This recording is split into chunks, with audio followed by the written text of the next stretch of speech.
Hello friends, आज हम the Hindu marriage act 1955 के सेक्शन 14 से सेक्शन 19 के बारे में डिस्कस करेंगे।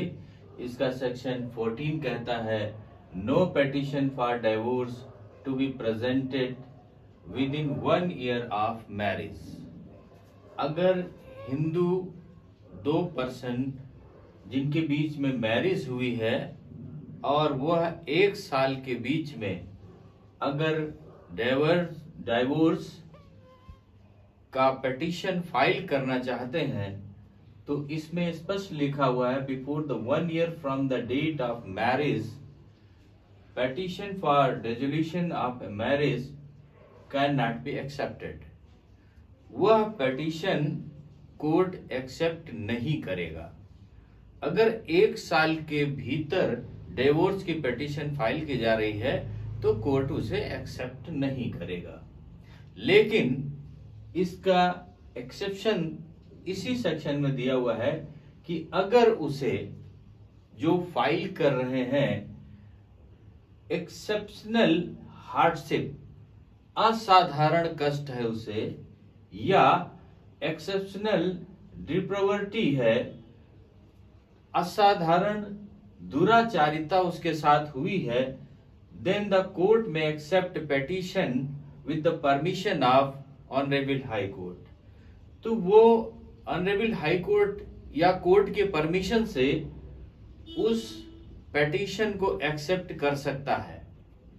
अब बात आती है कि असाधारण कष्ट क्या होता है कि उन दोनों के बीच में जिनके बीच में मैरिज हुई है, हस्बैंड या वाइफ ऐसा क्रूएलिटी करती है, मारता है, हाथ टूट जाता है, सर फूट जाता है, या कोई ऐसी इंजरी आ जाती है जो क्योरेबल नहीं है, या कोई ऐसा कृत्य करता है जो उसके जीवन के लिए खतरा हो जाता है, असाधारण कष्ट उसे देता है, असहनीय कष्ट उसे देता है, या उसके साथ ऐसी दुराचारिता करता है जो उसको सह पाना संभव नहीं होता है, तब वह कोर्ट को एप्लीकेशन देता है। और कोर्ट यदि समझता है कि उसके साथ में हार्डशिप, एक्सेप्शनल हार्डशिप या एक्सेप्शनल डिप्रावर्टी हुई है तो वो उस पिटीशन को एक्सेप्ट कर सकता है। और अगर if the petition permitted then false ground, अगर कोर्ट उस पिटीशन को परमिट कर देता है, एक्सेप्ट कर लेता है कि ये ठीक है, फाइल हो जाती है, और बीच में कोर्ट को ये पता चलता है कि ये जो पिटीशन फाइल की गई है ये झूठा या फॉल्स एलिगेशन के साथ में फाइल की गई है, तो कोर्ट उसे उस पिटीशन को रिजेक्ट कर सकता है या उस पर कह सकता है कि इस पिटीशन को 1 साल के बाद में इसको रेगुलर सूट के रूप में दर्ज किया जाए। ये पिटीशन ऐसे फॉल्स ग्राउंड पर करी गई है। तो ये बात हो गई इसकी सेक्शन 14 के सब क्लास 1 की। अब इसका सेकंड पार्ट कहता है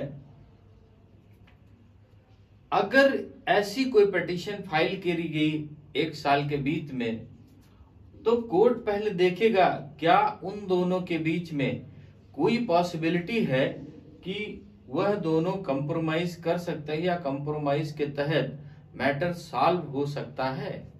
यदि कहीं से कोई पॉसिबिलिटी लगती है कि वो मैटर सॉल्व हो सकता है या मैटर कंप्रोमाइज हो सकता है तो कोर्ट उसको कंप्रोमाइज करा देगा और दोनों की मैरिज कंटिन्यू करेगा। जब उसे ये लगेगा कि नहीं, उसमें एक्सेप्शनल हार्डशिप या एक्सेप्शनल डिप्राविटी है और वह संभव नहीं है कि उन दोनों के बीच में कंप्रोमाइज हो सके, तभी वो डिवोर्स की डिग्री पारित करेगा। अब इसका सेक्शन 15 कहता है डिवोर्स पर्सन्स व्हेन में मैरी अगेन। जिनके बीच में डिवोर्स हो गया है कोर्ट के द्वारा, वह कब दोबारा अदर पर्सन से मैरिज कर सकेंगे। उसके लिए कहा कि if court declared marriage wide when a marriage dissolve divorce, जब मैरिज कोर्ट ने डिसॉल्व कर दी या डिवोर्स का डिग्री कर दी, उसके बाद में अगर उसकी अपील करने का राइट अभी शेष है, अपील करने का राइट शेष है, और यदि शेष है उसके अपील करने का टाइम पीरियड एक्सपायर्ड हो गया है, टाइम पीरियड एक्सपायर्ड हो गया है। पहला क्या है कि उसका अपील करने का राइट खत्म हो गया हो।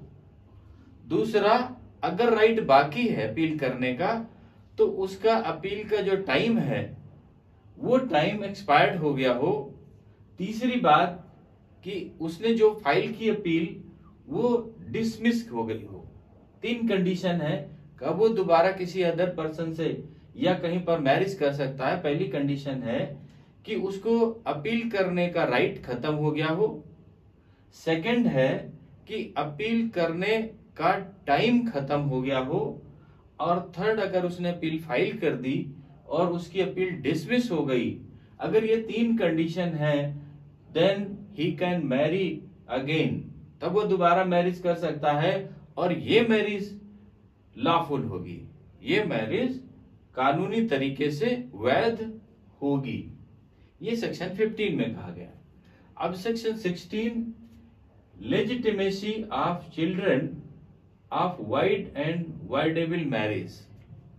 2 पर्सन के बीच, हिंदू 2 पर्सन के बीच में मैरिज होती है और किसी कारणवश वो मैरिज वाइड, सेक्शन 11 के तहत मैरिज वाइड मीन्स शून्य हो जाती है, या सेक्शन 12 के तहत वाइडेबल हो जाती है। सेक्शन 12 के तहत वाइडेबल हो जाती है, शून्य करणीय हो जाती है। अगर वह मैरिज वाइड शून्य हो जाती है, वाइडेबल शून्य करणीय हो जाती है, तब क्या होगा? अगर डिग्री पास हो गई या नहीं पास हुई, वाइड या वाइडेबल की डिग्री पास हो गई या नहीं पास हो गई, और उनके बीच में कोई इश्यू, कोई चाइल्ड, कोई बच्चा अगर उनको होता है तो फिर उस बच्चे का क्या होगा? तो इन्होंने कहा, इस एक्ट में कहा गया कि वो बच्चा जो वाइड या वाइडेबल का ऑर्डर हुआ है या नहीं हुआ है और बेबी हुआ है, तो वो लेजिटिमेट या वैध होगा और उसे उसके माता पिता में वही शेयर प्रॉपर्टी में हासिल होगा जैसे एक वैध संतान का उसके प्रॉपर्टी में होता है।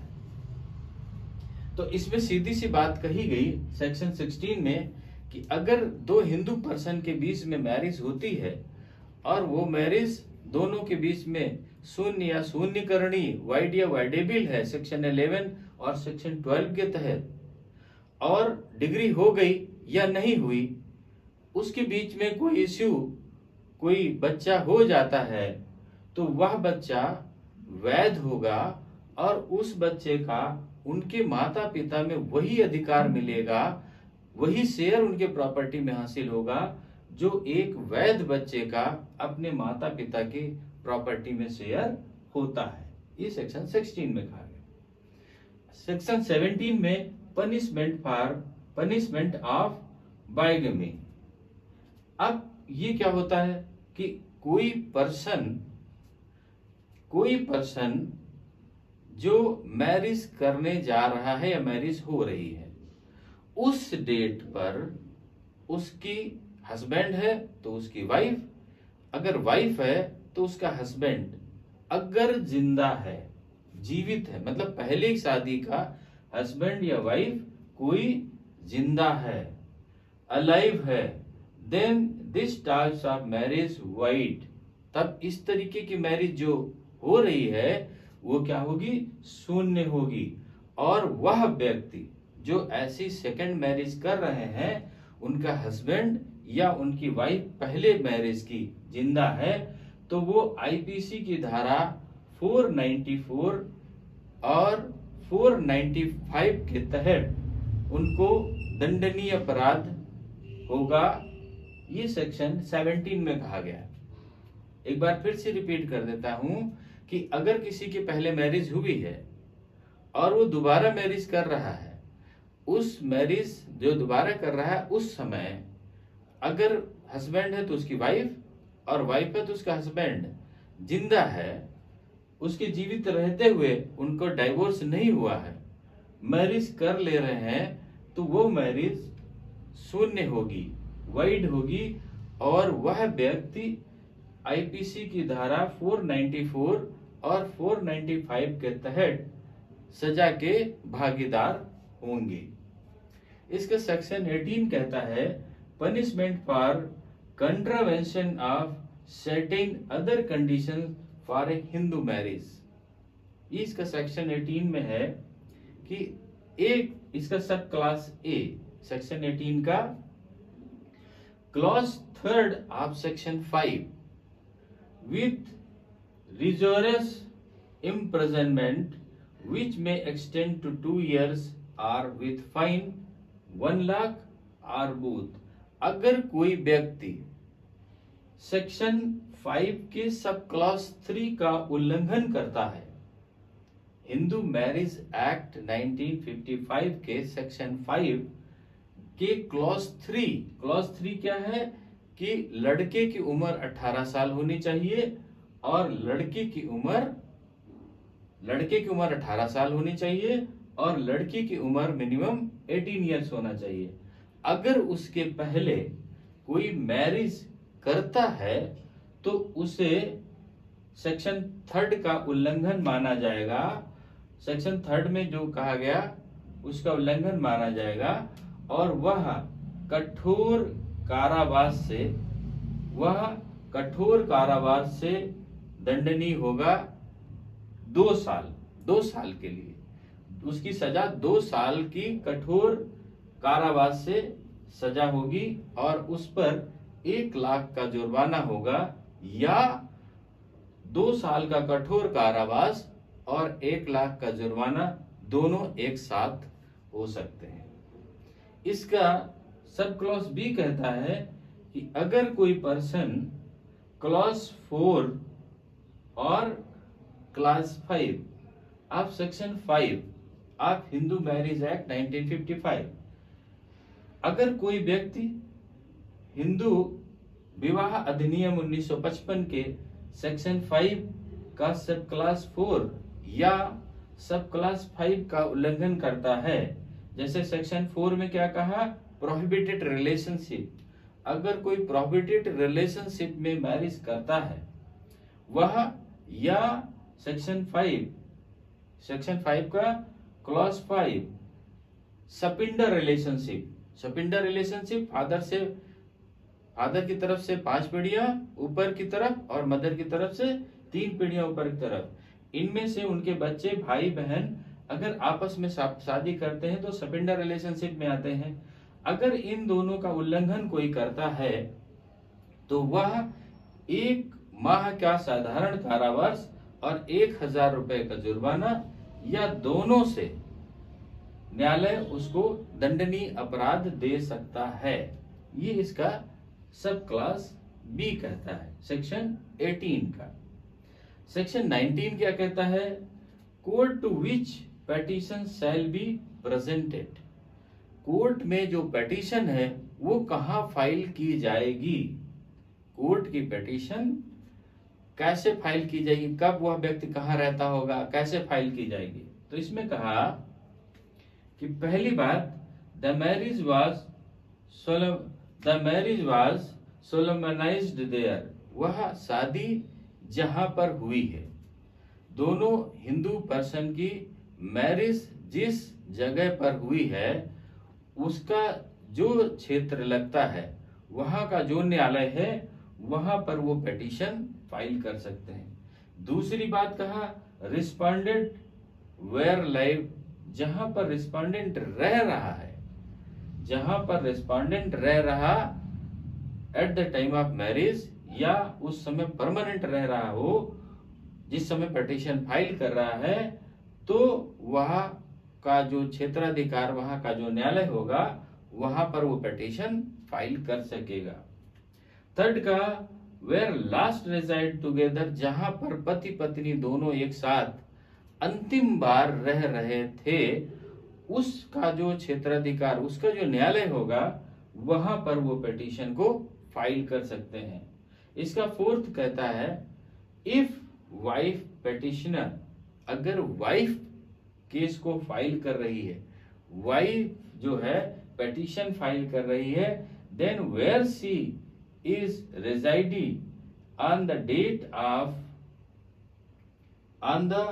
डेट ऑफ प्रेजेंटेशन, जो उस तिथि को, जिस तिथि को वो केस फाइल कर रही है, उस तिथि को अगर वाइफ है तो जहां वो रह रही है वहां का न्यायालय, जो उसका क्षेत्राधिकार के अंतर्गत न्यायालय होगा, वहां पर वो पिटीशन को फाइल कर सकेगी।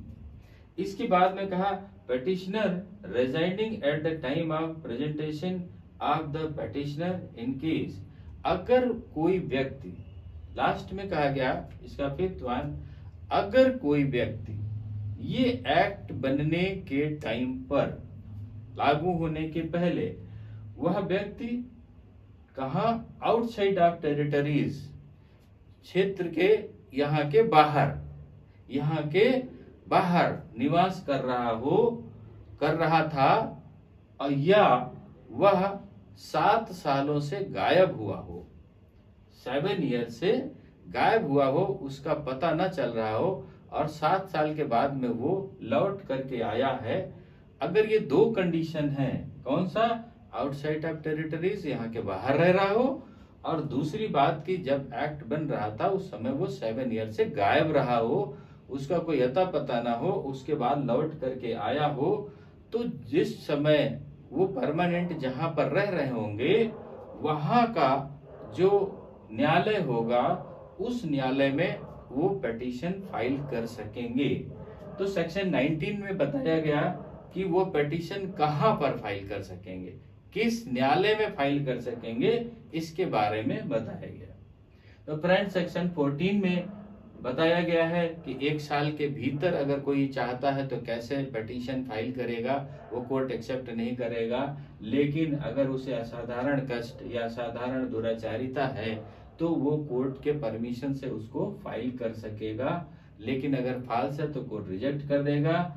और सेकंड में कहा कि अगर पॉसिबिलिटी है तो उसको कंप्रोमाइज कराएगा। जब कोई रास्ता नहीं बचेगा कंप्रोमाइज का, तभी उसका वो डिवोर्स करेगा। सेक्शन 15 में कहा गया कि दोबारा शादी के लिए कब वो कोई व्यक्ति एलिजिबल होगा। सेक्शन 16 में कहा कि अगर कोई मैरिज वाइड या वाइडेबल होती तो उसके बीच में बच्चा होता है, वो बच्चा क्या होगा, वैध होगा और उसका शेयर होगा उसके फादर मदर की प्रॉपर्टी में। सेक्शन 17 में कहा कि अगर दूसरी शादी कोई कर रहा है और उसका हस्बैंड वाइफ यज्ञ में से विदाउट तलाक के कर रहा है और कोई जिंदा है तो उसकी सजा क्या क्या होगी। सेक्शन 18 में कहा कि punishment for contravention of certain other conditions for Hindu marriage act, उनमें अगर कोई अदर कंडीशंस हैं सेक्शन 5 के उल्लंघन में तो उनमें सजा क्या क्या होंगी। सेक्शन 19 में कहा कि कोई किस कोर्ट में, किस न्यायालय में अपनी अर्जी या अपना केस फाइल कर सकेगा। तो ये सेक्शन 14 से सेक्शन 19 तक के बारे में क्लियर हो गया होगा। अब सेक्शन 20 से हम नेक्स्ट पार्ट में मिलते हैं। ओके, थैंक यू, जय हिंद।